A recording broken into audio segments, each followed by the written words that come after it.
Welcome to the first ever episode of Justice Center Weekly, the new video cast from the Justice Center for Constitutional Freedoms. I'm Kevin Steele, your host. So let's bring in Marty Moore, a lawyer working with the Justice Center on various cases.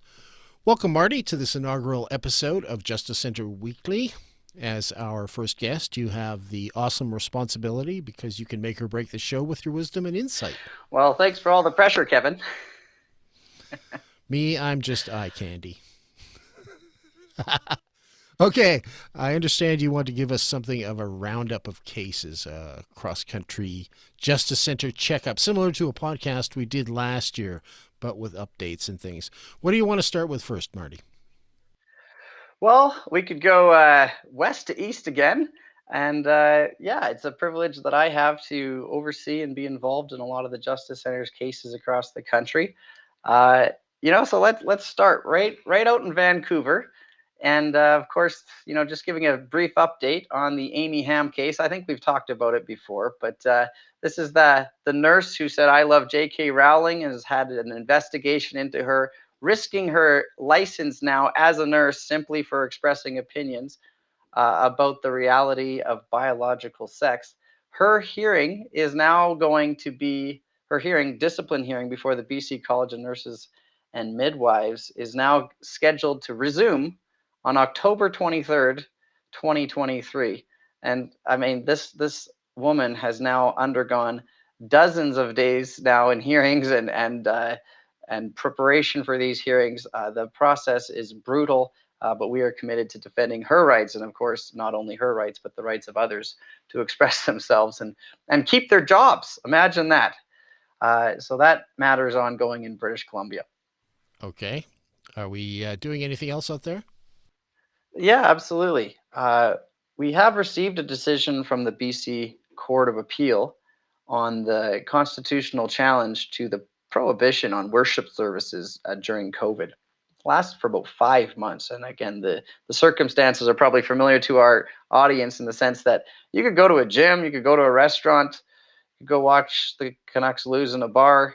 But if you went to church outdoors, even with 5 people, regardless of social distancing and safety protocols, you weren't allowed to gather in that fashion. Of course, what science justifies that? Nothing, unless it's science of some kind. So we've, at the BC Court of Appeal, again, the court was showing an incredible amount of deference to these restrictions on charter rights, ended up applying a standard that said the burden was on the churches challenging these restrictions to show that they are unreasonable. Of course, that's a reversal of constitutional burdens. And further, limited the evidence the churches could even bring. So the court would have evidence to consider in light of, like, what about a religious gathering? What about the topic of discussion makes this event more dangerous than a classroom that is permitted with 50 more students in it? So this is now going to the Supreme Court with an application for leave to appeal there. Of course, it's important that the Supreme Court of Canada weigh in and address these constitutional issues. At this case, we're just dealing with a lot of basic principles. Can citizens whose rights have been violated bring their evidence to court? And can the court receive that evidence? Because right now, these churches had that right limited to them.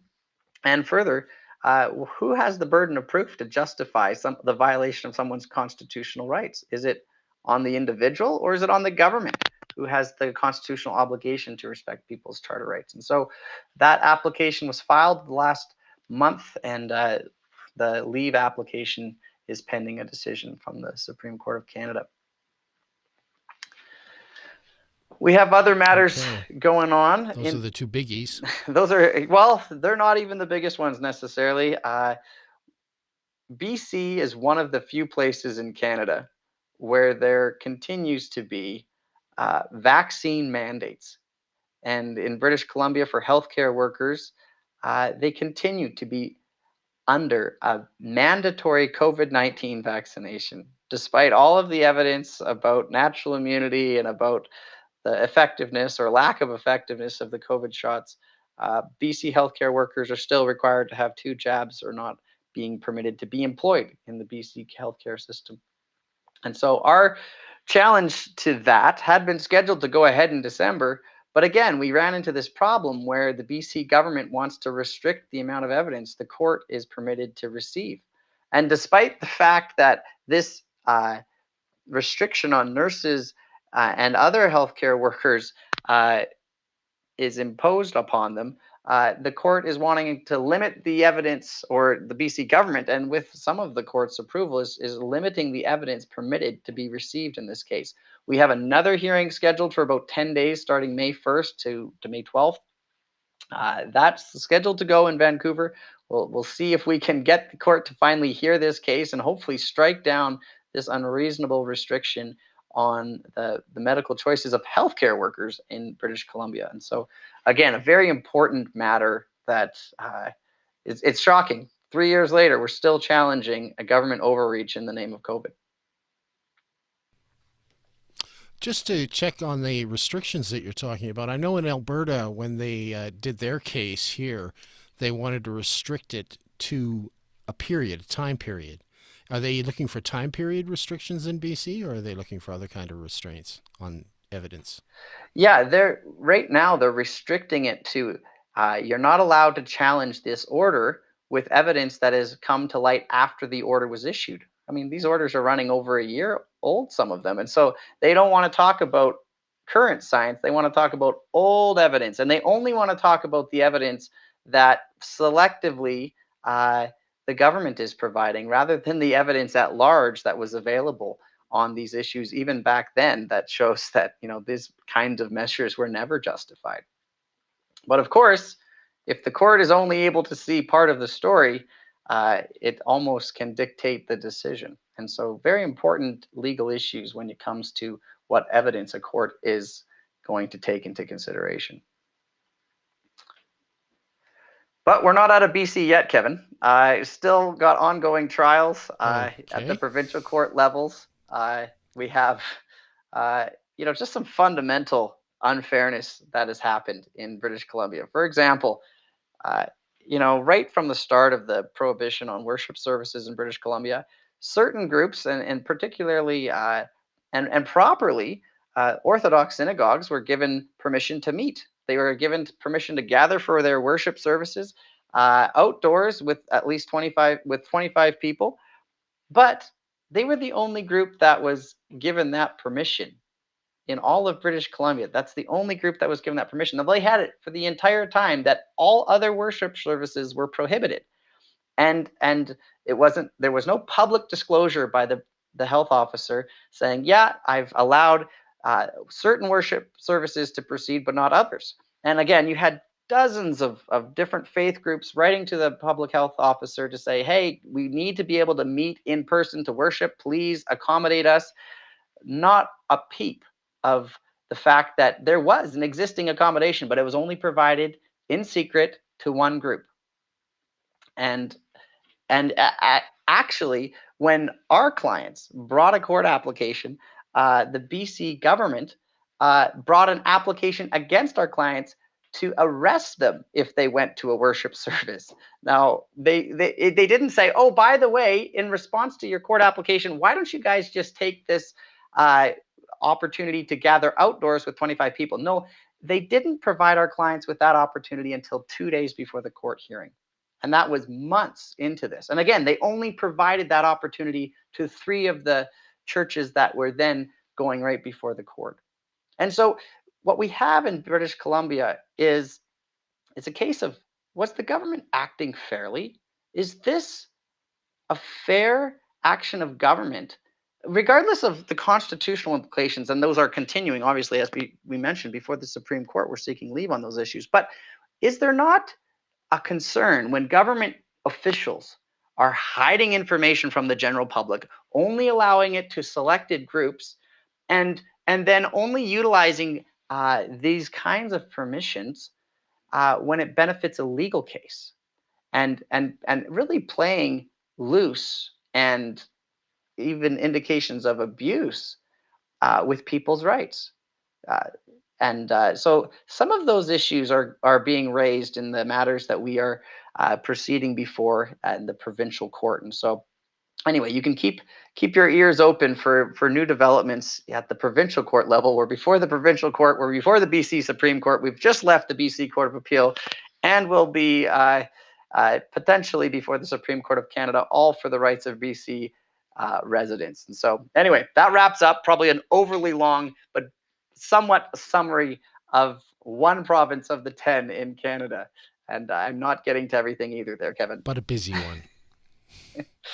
Yeah. Yes, not. That's a busy place. It is. So, Yeah, unfortunately, BC does have its fair share of constitutional rights, past and ongoing.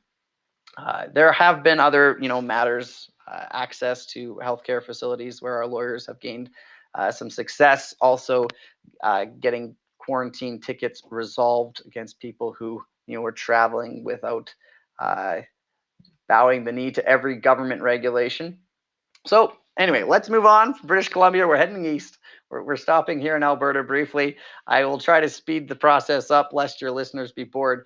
We have hundreds of cases across the country, though, so I won't be able to get into all of them in there either. right. Yeah. Maybe this will just be part one. Right. Go ahead. So in Alberta, we got a decision on behalf of one of our clients. Her name is Lorna Jackson Little Wolf. She was seeking to run for election at the Whitefish Lake First Nation, but was prohibited for doing so because of her marital status. Her husband had died, and the band alleged that she was in a common law relationship. This was on the basis of some band council resolution, some band meetings that had occurred back in the 1950s, which said that people in common law relationships shouldn't run for election and were prohibited from running for election at the band. Of course, a lot of things have changed since the 1950s, Kevin. And in fact, on this First Nation, there was a significant amount of evidence that this rule was being utilized to prohibit people that could serve as a challenge to existing power structures on the reserve. Some people had been permitted to run despite the fact of being in alleged common law relationships. But here, our client, Ms. Lorna Jackson Little Wolf, posed a significant challenge to some of the propriety of band council resolutions and actions that had gone on. And she was barred. So we wrote a letter. We said, this is, clearly unconstitutional discrimination. The band did not respond. We had to take the matter to federal court. In federal court, the band's position was our members, the charter rights of our members, including the majority of members on the reserve who are in relationships, are actually in common law relationships. Those members have no constitutional rights against the band. Despite the fact that this band is a First Nations government, they said they did not owe government obligations to their membership, essentially deeming band members as second-class Canadians. Because if you don't have constitutional rights, what is your benefit of being a Canadian citizen, protected by our Constitution, protected by the Canadian Charter of Rights and Freedoms? So we took the matter to federal court. We proceeded to a hearing before Justice Fable. That occurred last June. And then just last month, we got the decision striking down the discrimination against members in common law relationships, allowing every adult to run for chief and council. And there was a companion case that also allowed many members to vote who had otherwise been discriminated against from voting. And so happy to see a victory for constitutional rights for First Nations Canadians. I think it's very important that First Nations government respect the rights of their members, including their constitutional rights. And so we're happy to do that. And I think it's an area we'll continue to keep an eye on across the country, as these are often individuals who lack the funds to take their matter to court, and yet they are some of the individuals who have their rights violated on a more regular basis, even by their own governments. Okay, and moving on to Saskatchewan. Oh, Kevin. Okay, I'll just rip through a couple more in Alberta. Okay, so we've got the trial of Fairview Baptist Church. That's Pastor Tim Stevens' church. Our lawyers were successful in getting him acquitted on all the charges that faced him, even though that he was thrown in jail for allegedly violating public health orders. He was not convicted of violating any public health order. That matter is actually before the court today. I think the trial is being rescheduled. We have the Northcott Rodeo trial continuing on June 20th. That's Ty Northcott and Northcott Rodeo Company. They held the anti-lockdown rodeo rally outdoors in Alberta and have been charged for violating gather restrictions for having such a cowboy-friendly protest. That's, again, going in Red Deer on June 20th. There's Pastor James Coates and Grace Life. Those matters are in court on April 12th. What's happening there is there's the matters are being adjourned as there's the larger constitutional case, the Heights Baptist Church, the Ingram court matter. That's pending a decision from the Alberta Court of King's Bench. And so that could come out anytime, really challenging all a broad swath of Dr. Dina Hinshaw's public health orders here in the province. We're working on behalf of. Go ahead there, Kevin. Oh, I was just going to say there was no decision in that one we're yet. Still waiting. Yeah, I thought I hadn't heard anything, so I was, but it could come out any minute, is what you. Indeed, it could. Indeed, it could. That, right? Yeah, that'll be important to consider how the courts in Alberta are going to respond to a broad challenge to the public health orders here.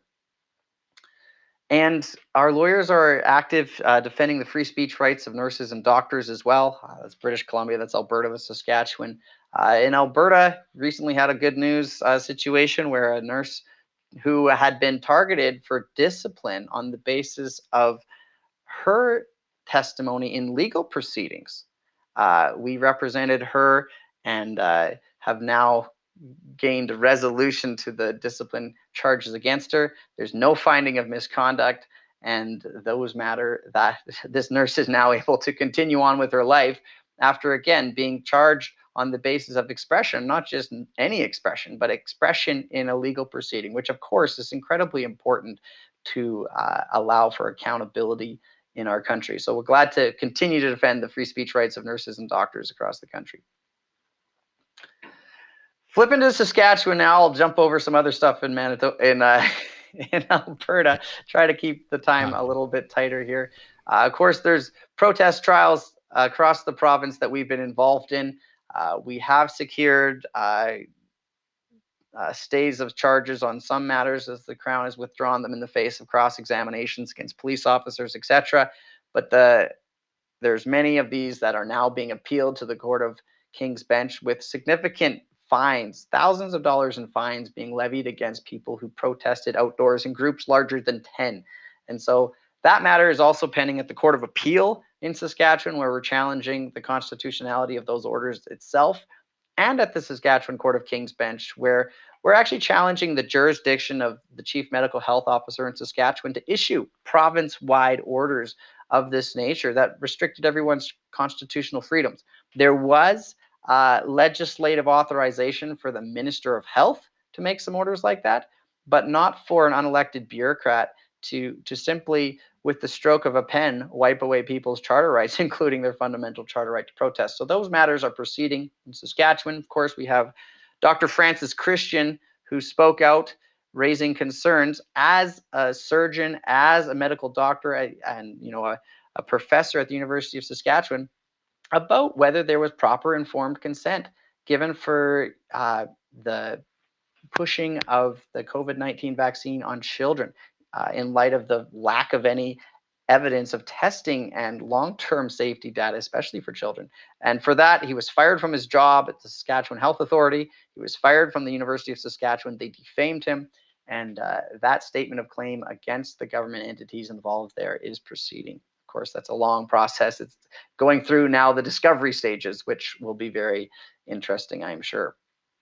So there's Saskatchewan. Little brief overview, not a complete summary though. Into Manitoba, of course, there's a decision pending at the Court of Appeal in Manitoba in regard to the constitutional challenge to Manitoba's public health orders, and also in regard to a lot of COVID ticket matters, whether that was for protesting, whether that was for gathering for worship, or in some case, for example, an individual going into a gas station without a mask on.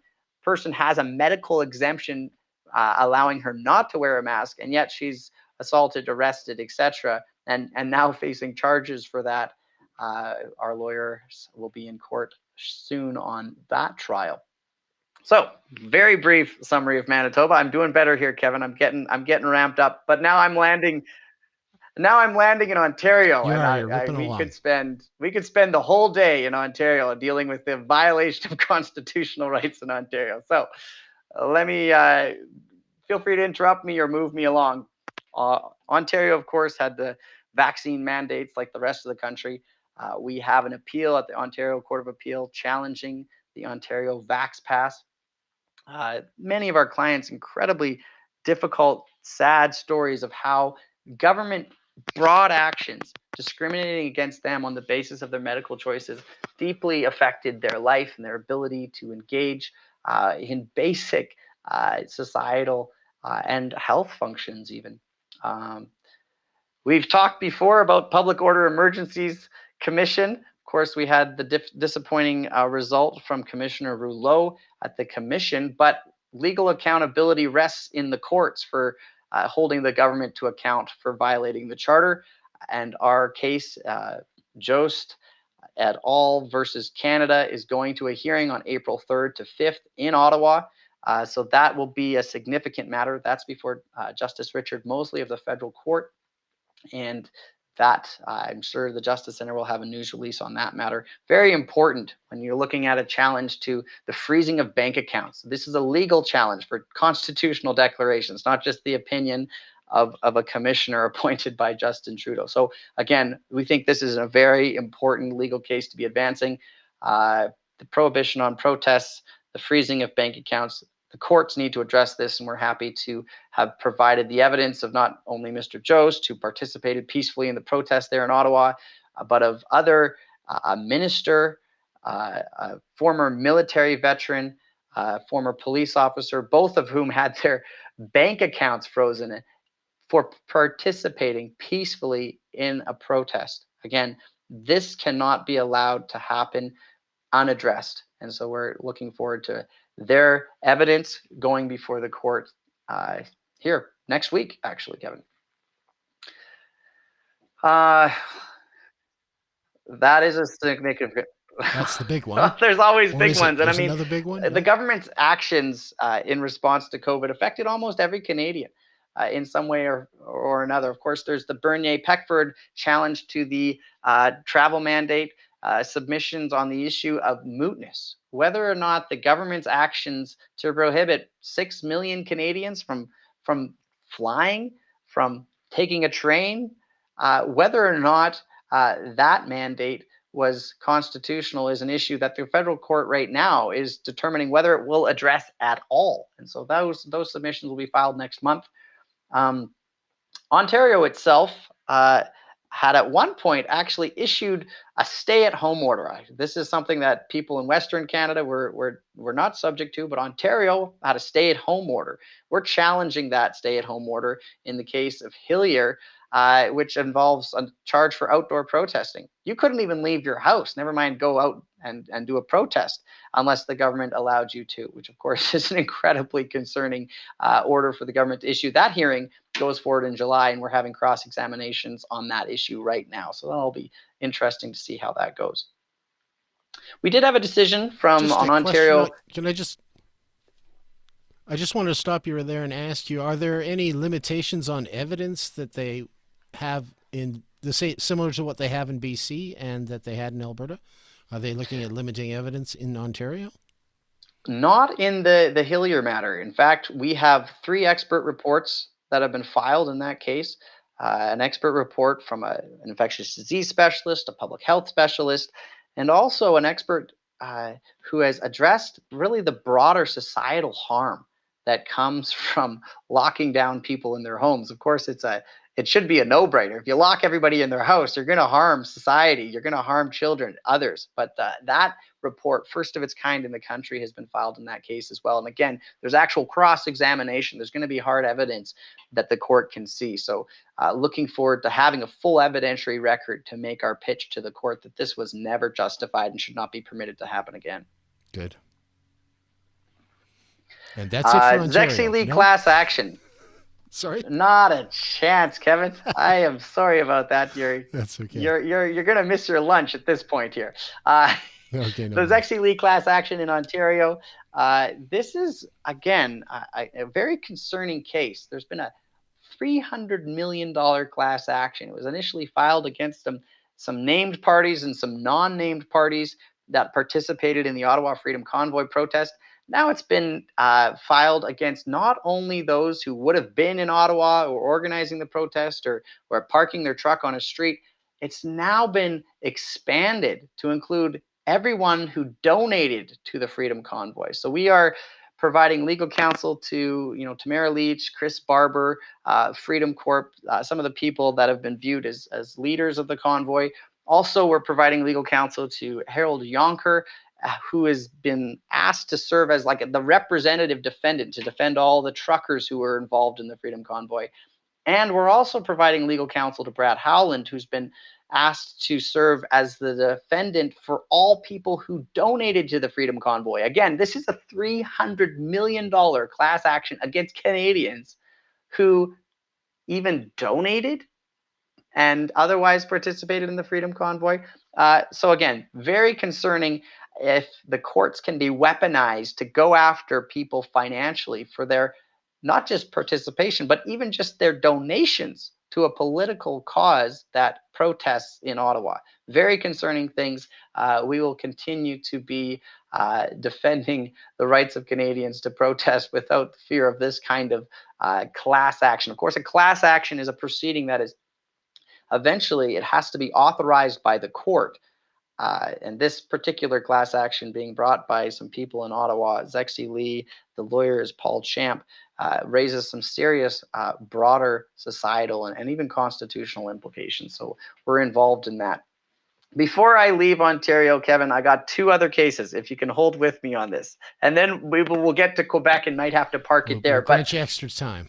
okay, thanks so much for that, Kevin. Okay, so I think one of the worst and most distasteful of the government violations of Canadian constitutional rights during COVID was the decision of the federal government to deny EI benefits to people who lost their jobs because of their vaccine status. So, again, these are Canadians, hardworking mothers and fathers who got fired for their own personal medical decisions, some of which were dictated by their religion, by their conscience concerns, or even just by health concerns about how this could affect them, the lack of long-term safety data.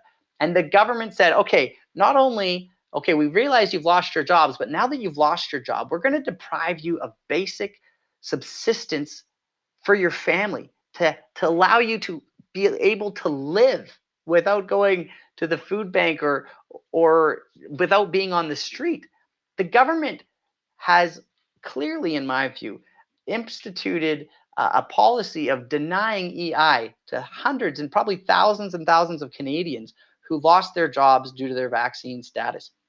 And so finally, we have now reached the court process on this. There's been a lot of administrative tribunal work that our lawyers have done. And now we have our first case filed at the Federal Court of Appeal on behalf of Dr. Robin Francis, actually, who had the ability to work from home, had religious concerns about taking the vaccine, and was fired.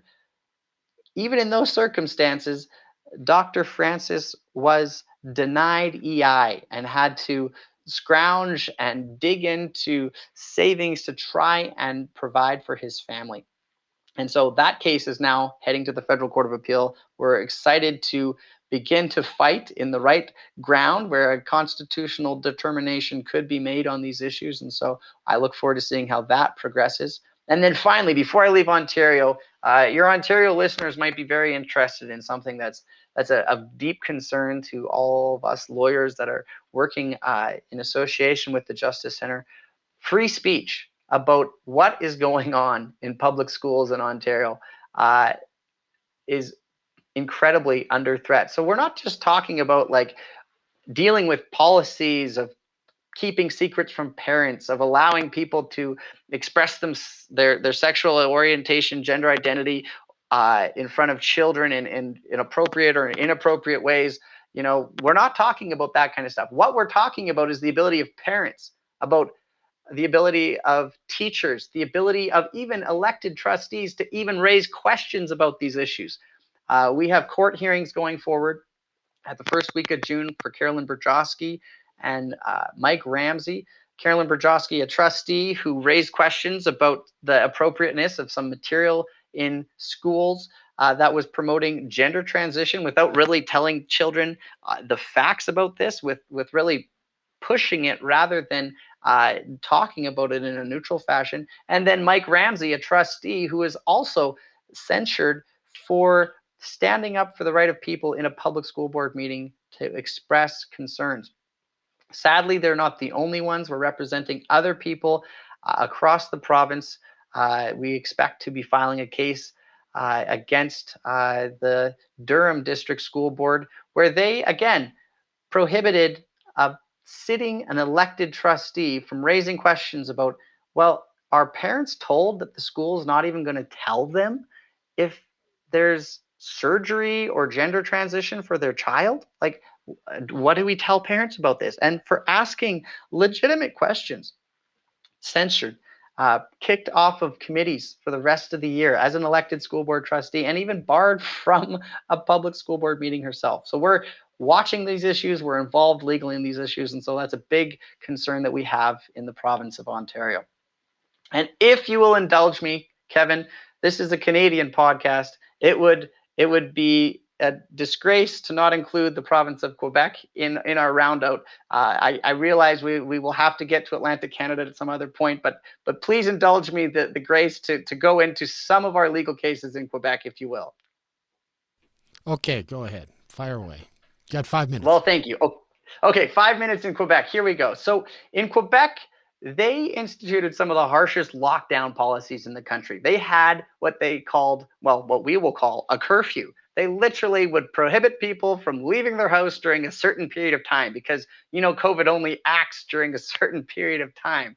Completely bizarre concept. Right, yes. So we have a client or a couple of clients there that we are filing evidence. Actually, we've got an expert report going in this week on a constitutional challenge to that curfew in Quebec, saying this is not justified. Not only is it not justified from a health perspective, but this is a harmful to people's health and well-being in the province of Quebec.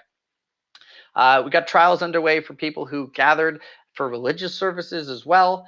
Um, Good news. Recently, we had the dropping of charges against a woman who was issued thousands of dollars in fines for not going to a quarantine facility. But the facts of the matter are this: the woman was pregnant. She tried unsuccessfully for an entire day to book a quarantine hotel facility to attend and was unable to, and yet she was still charged under those circumstances. So glad that our lawyer there, Samuel Bachon, was successful in getting those charges dropped. And then finally, on the last piece of good news, representing a challenge to Montreal's transit authority, they decided to ban an advertisement which was being posted on government-owned property that said, well, and again, it was in French, so you'll have to excuse me, but it was challenging the idea that the fares on the transit system were too high in Montreal. And of course, government doesn't like to be criticized, whether it's COVID, whether it's gender identity and woke issues. Here, they didn't want to be criticized for their high expenses on transit fees, and so they barred the advertisement. They required that it not go up. And so we brought a legal challenge to that. And I can tell you that today that advertisement is now up in the city of Montreal at the transit facilities, informing passengers of concerns against their government's overreach. And so we're happy to be working. We're happy for the donors that enable us to work to defend the constitutional freedoms of Canadians across the country. And with that, Kevin, I'll pause it there, and I won't talk about any of the human rights situations or other concerns that were involved in Atlantic Canada, but we will have to connect again. Yes, we'll have to do a whole show on the Maritimes. A couple of things I just want to mention. I think that John is going to Quebec, so he's probably going to be coming back with an update at some point. And also, I see on the website that the Justice Center has named its George Jonas Freedom Award winner this year already. That just came out a couple of days ago. Maybe did you want to tell us about that? You can make the announcement. Well, it's not my announcement to make, but I did get an email alert through that said that Dr. Jordan Peterson has been named the George Jonas Freedom Award winner for this year. I think it's a very fitting award for Dr. Peterson. He, as you know, like our client Amy Ham, like some of our other clients who are practicing professionals who are in regulated professions, Dr. Peterson is facing a complaint at the College of Psychologists in Ontario, demanding that he go through re-education, etc., for his public expression. He stood against that. He stood up for the rights of others to express themselves as well. And I think it's important that as Canadians, we recognize that freedom is a Canadian value. The right to express yourself peacefully and persuasively is a Canadian value. And I think Jordan Peterson's a good exemplar of that value. And I look forward to hearing him give remarks at the George Jonas Freedom Award. As do I. Well, Marty, I guess we're going to cut it off there because we've gone a few minutes over my regulation time. I'm not sure for the inaugural episode how we're going to proceed in the future, but that's great. Thank you so much for joining me. And yeah, we're going to look forward to hearing from you on a more or less regular basis to give us updates on the Justice Center. Thanks, Marty. Thank you, Kevin.